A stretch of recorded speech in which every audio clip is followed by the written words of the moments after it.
क्या आपने कभी सोचा है कि बारिश, जो हमारे लिए खेतों को सींचने वाली, फसलों को पालने वाली और जीवन देने वाली होती है, वही बारिश किसी देश में तबाही का दूसरा नाम कैसे बन जाती है? आज हम बात करेंगे चीन में मूसलाधार बारिश की, जिसने बीजिंग जैसे महानगर को हिलाकर रख दिया। 30 लोगों की जान चली गई, 80,000 से ज्यादा लोग बेघर हो गए और सड़कों पर गाड़ियां पानी में तैरती दिखीं। लेकिन सवाल यह है, आखिर बारिश बार बार चीन में इतनी तबाही क्यों मचा रही है? क्या यह सिर्फ प्रकृति का प्रकोप है या इसके पीछे कुछ और है? और हां, भारत के नजरिए से देखें तो क्या हम भी ऐसी आपदाओं के लिए तैयार हैं, जहां हर साल बाढ़ लाखों जिंदगियों को प्रभावित करती है? आइए इस रहस्य को खोलते हैं और जानते हैं कि चीन की इस तबाही के पीछे क्या राज है। तैयार हैं ना? तो चलिए इस रोमांचक और चौंकाने वाली कहानी में गोता लगाते हैं, जहां हर कुछ मिनटों में एक नया सवाल आपको और गहराई में ले जाएगा। बीजिंग में तबाही का मंजर। चीन की राजधानी बीजिंग, जहां गगनचुंबी इमारतें और आधुनिकता की चमक हर कदम पर दिखती है, वहां सड़कें नदियों में बदल गईं। म्यून जिले में पानी का ऐसा रेला आया कि गाड़ियां बह गईं, घर डूब गए और लोग अपनी जान बचाने के लिए भागते नजर आए। बीजिंग डेली की रिपोर्ट के मुताबिक 80,000 से ज्यादा लोगों को सुरक्षित स्थानों पर पहुंचाया गया। लेकिन रुकिए, ये कोई पहली बार नहीं है। पिछले कुछ सालों में चीन बार बार ऐसी बाढ़ और भूस्खलन की चपेट में आ रहा है। तो सवाल उठता है, क्या ये सिर्फ बारिश की मार है या फिर कुछ और जो हमें दिखाई नहीं दे रहा? क्या भारत में भी, जहां मुंबई और चेन्नई जैसे शहरों में हर साल मानसून तबाही मचाता है, हमें इन संकेतों को गंभीरता से लेने की जरूरत है? चलिए इस सवाल का जवाब ढूंढने के लिए थोड़ा और आगे बढ़ते हैं। जलवायु परिवर्तन का हाथ। चीन की सरकारी न्यूज एजेंसी शिन्हुआ ने बताया कि मौसम अधिकारियों ने बीजिंग, हेबे, तियानजिन और 10 अन्य प्रांतों के लिए भारी बारिश की चेतावनी जारी की थी। ये बारिश इतनी जबरदस्त थी कि भूस्खलन ने गांवों को तबाह कर दिया, सड़कें बंद हो गईं और 130 से ज्यादा गांवों में बिजली गुल हो गई। लेकिन आखिर ये बारिश इतनी खतरनाक क्यों हो रही है? वैज्ञानिकों का कहना है कि जलवायु परिवर्तन इसका सबसे बड़ा कारण है।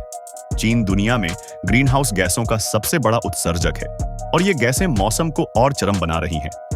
बारिश अब पहले जैसी नहीं रही, वो अब मूसलाधार और बेकाबू हो चुकी है। लेकिन क्या ये सिर्फ चीन की समस्या है? भारत में भी तो हम हर साल बाढ़ और सूखे की मार झेलते हैं। क्या हमारी नीतियां और तैयारियां इस बदलते मौसम का सामना करने के लिए काफी हैं? इस सवाल का जवाब जानने के लिए आपको इस वीडियो के साथ बने रहना होगा, क्योंकि अभी बहुत कुछ बाकी है। स्थानीय लोगों की आपबीती। बीजिंग के म्यून जिले की रहने वाली जियांग ने न्यूज एजेंसी एएफपी को बताया, इस बार बारिश असामान्य थी। सड़कें पानी से लबालब थीं, लोग काम पर नहीं जा पा रहे थे। एक अन्य निवासी लियू ने बताया कि उन्होंने अपने अपार्टमेंट के बाहर गाड़ियों को पानी में तैरते देखा। ये दृश्य किसी हॉलीवुड फिल्म से कम नहीं थे। लेकिन ये सिर्फ बीजिंग की कहानी नहीं है। हेबे, तियानजिन और उत्तरी चीन के कई इलाकों में भी यही हाल है। सवाल यह है कि अगर इतनी तबाही बार बार हो रही है, तो क्या चीन की सरकार इसके लिए तैयार नहीं थी? और अगर तैयार थी, तो फिर इतना नुकसान क्यों? क्या भारत में भी, जहां हर साल असम और बिहार जैसे राज्यों में बाढ़ से लाखों लोग प्रभावित होते हैं, हमारी तैयारी में कोई कमी है? इस सवाल का जवाब हमें और गहराई में ले जाएगा, तो बने रहिए। सरकार का एक्शन और राहत कार्य। चीनी राष्ट्रपति शी जिनपिंग ने अधिकारियों को सबसे खराब स्थिति के लिए तैयार रहने और लोगों को सुरक्षित निकालने का आदेश दिया। सीसीटीवी के मुताबिक सरकार ने 350 मिलियन युआन, लगभग $49 मिलियन राहत कार्यों के लिए आवंटित किए, जिसमें बीजिंग के लिए अलग से 200 मिलियन युआन रखे गए। लेकिन क्या इतना काफी है? जब सड़कें बंद हैं, गांवों में बिजली नहीं है और लोग अपने घरों से बेघर हो चुके हैं, तो क्या ये राहत राशि इस त्रासदी को रोक पाएगी?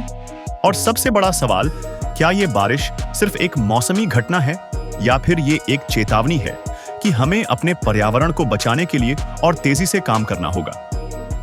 भारत में भी, जहां हर साल बाढ़ और सूखा लाखों लोगों को प्रभावित करता है, क्या हमारी सरकारें ऐसी आपदाओं के लिए पूरी तरह तैयार हैं? इस सवाल का जवाब जानने के लिए आपको इस वीडियो का अंत तक देखना होगा। पहले भी हुई थी ऐसी तबाही। 2023 में भी उत्तरी और उत्तर पूर्वी चीन में भारी बारिश ने 80 से ज्यादा लोगों की जान ली थी। हेबेई में 29 लोग मारे गए थे और घरों और खेतों को भारी नुकसान हुआ था। इस साल सिचुआन में भूस्खलन ने 5 लोगों की जान ले ली। और शेडोंग में अचानक आई बाढ़ ने 2 लोगों को लील लिया। ये बार बार होने वाली घटनाएं हमें क्या बता रही हैं? क्या ये सिर्फ प्रकृति का गुस्सा है या फिर मानव निर्मित जलवायु परिवर्तन का नतीजा? चीन भले ही नवीकरणीय ऊर्जा में एक महाशक्ति हो, लेकिन क्या वो अपने पर्यावरण को बचाने के लिए पर्याप्त कदम उठा रहा है? और भारत का क्या?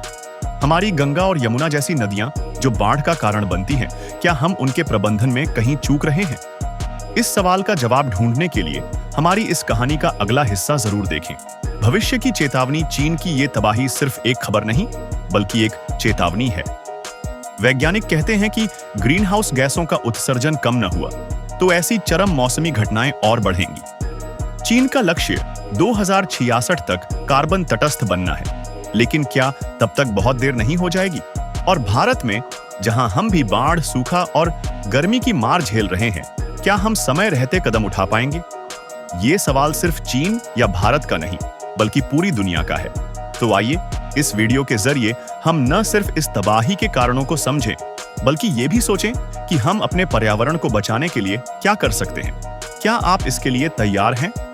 अगर हाँ, तो इस वीडियो को शेयर करें और अपने दोस्तों को भी इस जरूरी मुद्दे के बारे में बताएं, क्योंकि ये सिर्फ एक कहानी नहीं, बल्कि हम सबके भविष्य का सवाल है। तो दोस्तों, क्या आपको लगता है कि हम ऐसी प्राकृतिक आपदाओं को रोक सकते हैं?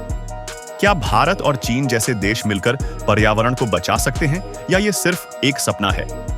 अपनी राय हमें कमेंट में बताएं और इस वीडियो को लाइक, शेयर और सब्सक्राइब करें, ताकि हम आपके लिए ऐसी ही रोचक और जरूरी खबर लाते रहें। क्योंकि हर खबर के पीछे एक सवाल होता है और हर सवाल का जवाब ढूंढना हमारा मकसद है। फिर मिलते हैं एक नई खबर के साथ।